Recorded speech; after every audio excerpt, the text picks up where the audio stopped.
Hello YouTube, I'm Dapie45 and welcome to my channel. So today in our video we're going to talk about the movies Frankenstein from 1931 and The Bride of Frankenstein from 1935. And we're going to just discuss about it, talk over different things, what we really like about the movie, maybe what we didn't like, and also some perspective on what happens in the book since both of us have read the book before. So I hope you enjoy. So Jacob, take it away. Alright, so by the way, spoilers. Yeah, spoilers for both movies. Spoilers, guys. We won't give you our full opinion on Bride of Frankenstein because I'll come back next week for that one. But we will tell you more about, we'll tell you what happened in both of the movies, but we don't show bias to one or another or anything. Right. So this movie, what I actually really like about it is that it's more of a comedy. In the first movie, it's not so much comedy at all. And what I like about it is, you know, in this one, Frankenstein, when he goes up to meet the blind man, he actually sees him through a window, but that's not how he first interacts with him. The first interaction, I guess, is when he hears the music from the violin, and it soothes him, which is like pretty. It's pretty interesting to see that, you know, this giant monster has something that calms him down. Because, you know, we see that his weakness is like fire. He's afraid of the fire from the first movie. And in this one, we see like something actually calms him down. And it's cool because since the man is blind, he can't see the monster. So he only, you know, interacts with him through all the senses that he has. And he can hear him. He hears that, you know, he probably thinks he's like slow, you know, like, you know, a mentally slow person, but he gives this passion, like he's very passionate towards helping him out. And it's just something that you don't see too often in like these older movies, is this kind of like deeper interaction with the characters, especially with the monster. And you gotta remember that this is from the first Frankenstein movie where everyone was like, oh my god, look at this Frankenstein dude, scary. But it's funny. Also, what's just hilarious, this isn't even just, it's just hilarious that the Bride of Frankenstein is only in it the last 5 minutes of the movie. An iconic character in these movie, like horror, not or monster movies, is only in there for like very little time, but like she's like, you see her a lot in different places, and it's very iconic monster. It's just crazy. But you know what? It's just the originality of her costume design, I believe, is what made her as popular as she is now. And a funny little side note is in the behind the scenes, the actor, I cannot remember her name, but the actress that played the Bride of Frankenstein, she as she was getting her makeup done, the makeup guy, he took longer on the stitches on her neck just because I guess he had a crush on her. Just funny little side note. That's interesting. But yeah, and what I thought was super interesting about this film is that, I don't know if you guys know, but James Whale, the director of, you know, this movie Bride of Frankenstein and Frankenstein, he was actually gay at the time, which is, you know, not good for the people there at the time because it was hated. And he showed through this movie that Frankenstein kind of relates to him as a person because, you know, he's afraid of who he is and he doesn't want to come out to the world. And I thought it was like super interesting that he made this very subtle nod to himself. And it's something that, you know, it makes the movie more personal. And when you think about it in that light, you kind of see the movie in a different sense, and it builds this like personality towards the director and, you know, the movie itself, and it's super cool. Also, Boris Karloff, he is just fantastic as an actor.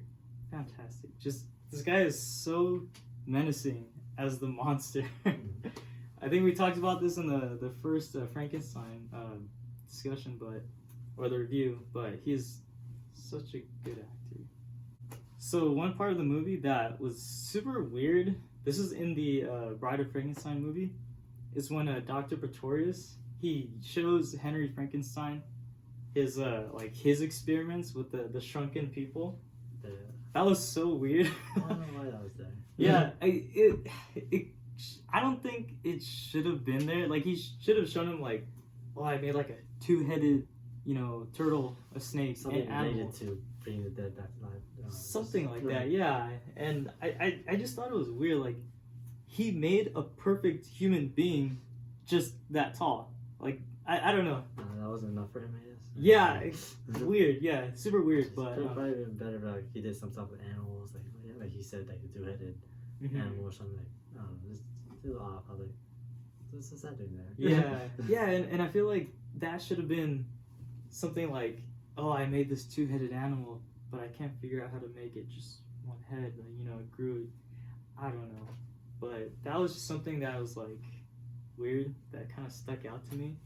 But also, just the entire screenplay for The Bride of Frankenstein is great. The shots that they have of Frankenstein, he's getting pulled up on the like sort of like the cross, like how Jesus Christ was pulled on the cross, nailed down.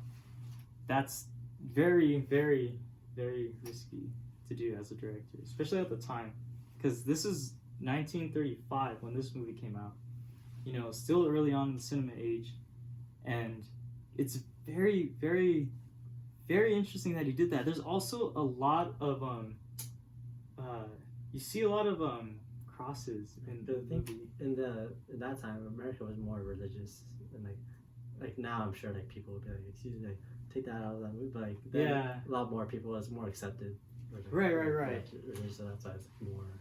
And because it was in a horror movie, that's like, a lot of horror movies tend to use like Christianity and stuff for just as that dramatic effect and stuff. Especially like the exorcism. Like good and evil kind of. Yeah. So. Yeah, it's super interesting. Do you have anything to add? But yeah, this movie is very great. Like both of them are really great. Like they're done very well. Of course, like I don't have as much knowledge about the movies as you do because I just know them from watching them. I don't really know how I'm behind the scenes, so it's very informative what you've said, like about the director and like different things, like the imagery you've noticed. Like it's all very interesting. They're both great movies. Of course, these guys saw the Frankenstein movie review. Like I liked it. And both of us liked it. I think I gave it 10 out of 10. You gave it the same rating, right? Yeah, 10 out of 10, guys. Like for the first movie. If you want to see our review of the second one, Bride of Frankenstein, you have to wait until Friday. But of course, we liked that first one especially, and it's done really well. Like how they both go together. It's like it's really great when movies can go together too. Like there's like obviously this one movie and this other one goes together. And especially if they're not both, like no one's not bad. Like I know how some movies do suffer, like you said, like sequelitis, or the second one's like not that good. Like the first one's great and the second one's like not as good. But of course, this one they're both the same, and in some cases, some I like the second one better. So it's just it's very great how these two work together and how it was shot in black and white, and just adds a little more mystery. It's all great. Yeah, it's good that you brought that up because the reason why James Whale made this movie is because he felt like it was needed. You'll watch with the Ghostbusters 2. Wasn't needed. It was something that it was so popular, the first movie, that people were like, oh, let's get a second one, and then they made a second one. But for this one, James Whale actually felt like there had to have been another story added on to Frankenstein. Because he didn't really like that Frankenstein was more of a monster. He wanted to like give that humanization to the monster. That's why the second one was made. Boris Karloff, he didn't want to. He's the actor that doesn't want to be recasted in the same role over and over again. So he actually jumped on to this movie because he liked the script. He actually stood to the next movie, but after the third Frankenstein movie, they had to switch actors. Interesting to note that Bela Lugosi, which is the actor for Dracula, he was supposed to be Frankenstein. There's actually test footage of Bela Lugosi in Frankenstein's makeup for the first Frankenstein movie, but that got lost. I don't know what happened exactly, but at the end of the day, Boris Karloff was a Frankenstein. But yeah, that test footage of Bela Lugosi is gone. No one knows what happened, but it's documented that it was actually taken, that footage. So interesting. That's cool. Yeah, that's so. That much? Do you have anything else to add, or? Not really. It's just I just think it's one of those movies that, if you're into cinema at all, you have to watch both of these movies. You can't just watch one or the other. You gotta watch both of them to really get that taste of classic monsters. And also the book is interesting too when you want to compare them. So that's because we both read it. It's very interesting. Of course, there's aspects are the same. Of course, there's the names, bringing this person who's not alive back to life, and those are like the basics are the same. And there's things in both the movies that relate to the book too.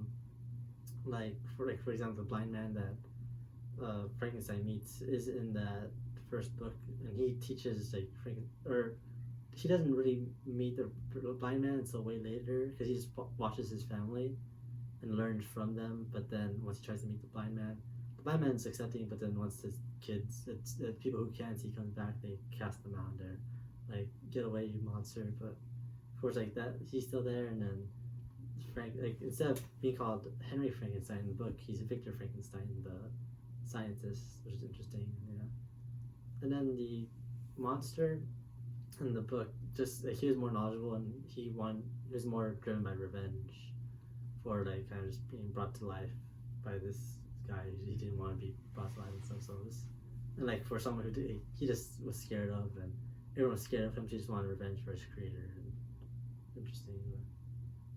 So if you also read the book if you're interested and want to see where it came from, because it is interesting. Good read. By Mary Shelley, Frankenstein. And they name a character in Bride of Frankenstein, Mary Shelley, which is interesting too. Mm-hmm. Yeah, so that's pretty much it for my opinion. Yeah, and then for mine, like I told you, they're both done very well, and they both go together very well too. And it's just really great. So if you want to watch them, go ahead, watch them. You will not be disappointed.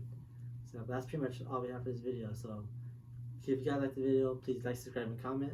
And I'll see you guys in the next video, which next week we'll be watching The Bride of Frankenstein. So stay tuned for that. Bye bye.